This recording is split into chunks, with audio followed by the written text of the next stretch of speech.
Hello YouTube and welcome back to World of Warships with Wadres, and for today's video I am pulling out a ship that I honestly haven't really used since I first got it through what is it, one of the British battleship events a couple of years ago. So I haven't played with this ship too much, but with the Five Epochs of the Navy, or Five Epochs of Warships, whatever event it is, or new campaign, I should say, that they have in World of Warships right now going on. And it requires tier 2 through 4 ships for the first set of tasks. I figured I would pull this one out and use it for some task-specific progress. Wow, I'm really not doing very well getting my sentences together today, am I?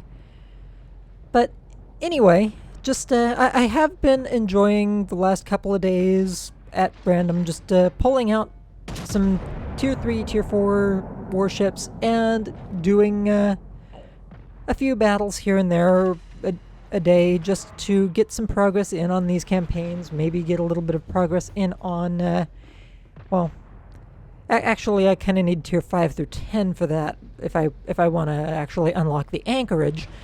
But trying to get through this campaign, especially just tier 3, tier 4, specifically what I've been working on has been the V170 or V25, one of the two. I forget exactly which one.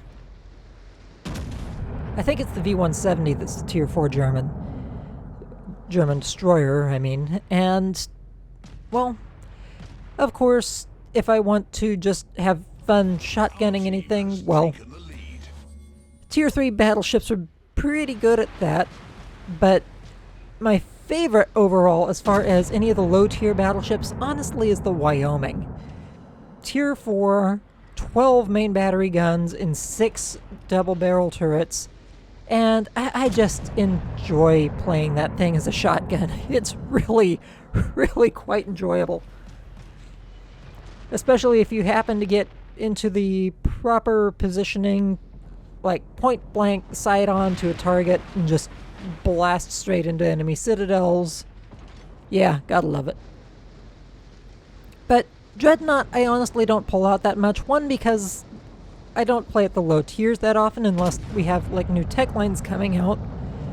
And to that point I should probably state that the reason I don't really play the low tiers very often, and yeah, granted, co-op, but in that regard I could probably even make more of an argument for it, is low tiers, and I happen to be I'm certainly not the best player, but I am a fairly skilled player. So me jumping into low tiers is kind of like dropping one of the later, like a World War II admiral, into what should be a whole pool of trainee cadets. It's a really unfair advantage, especially when you consider the fact that some of the ships that I'm taking in, I'm also taking in with, say, 10-point commanders that I've just replaced their original 3-pointers with, or in some cases, like some of the premium ships, I'm dropping in a 16, 17, 18, in odd cases 19-point commander, and it's just it's so glaringly just so glaringly overpowered by comparison to some of the newer players that it's really just unfair to them. So even just going into co-ops, some of these newer players really just don't stand a chance at getting much progress if I'm on the map with them. I just hog all the kills. I'm good with my aim, and I know what I'm doing too. I mean, I know how to angle my armor where they may only just be learning how to do that. I know exactly where to hit for citadels. They may not have figured that out quite yet. On top of that, I just use the ships to their strengths, I use them to their greatest advantages, and I work within that.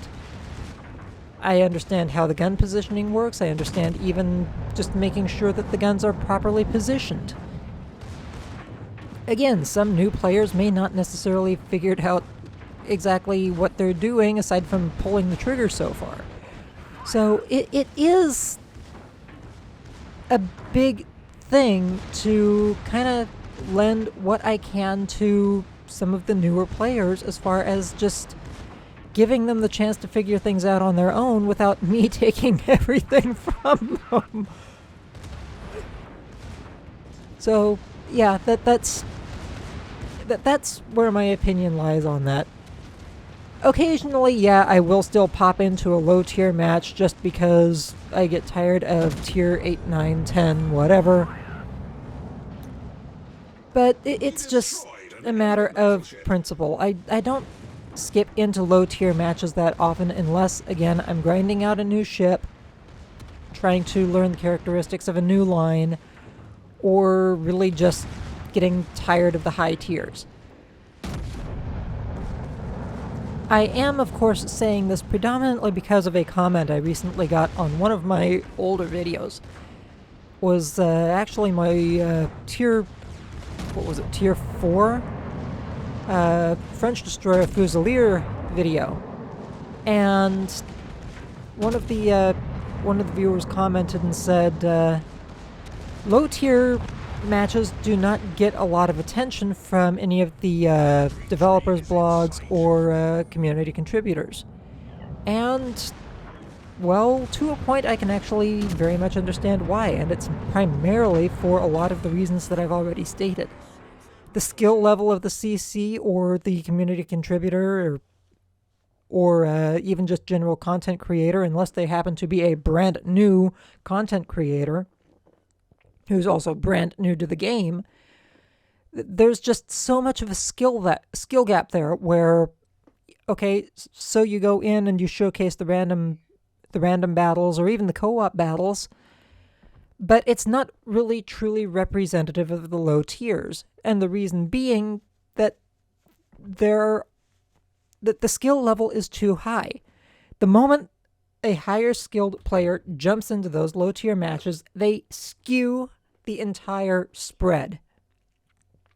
Now, of course, the other side may have another highly skilled player that balances everything out.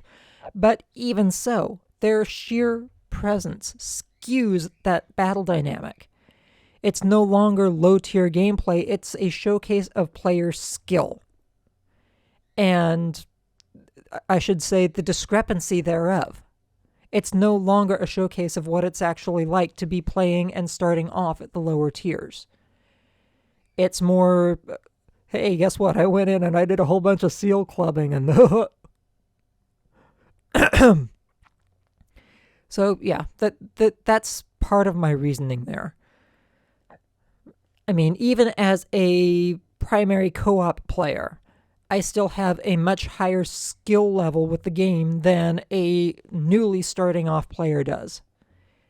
So it would be unfair for me to go in and choose to fight against noobs, basically, newbies,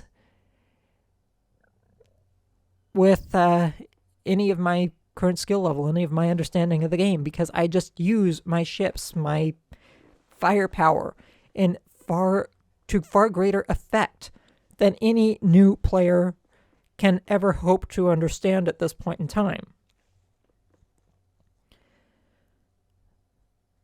So, yeah, now, some may call it a cop-out, saying that I do it more out of consideration for the low-skill players, and you know what, some of you may be right, because there are still higher skill players that may drop into low-tier matches, sure. But again, it's not fair to the lower players. It's kind of like when I started trying to play out World of Tanks. With the number of seal clubbers that were in that game, when I started trying to play World of Tanks without a premium tank? Oh my god. Can you say 0 progress?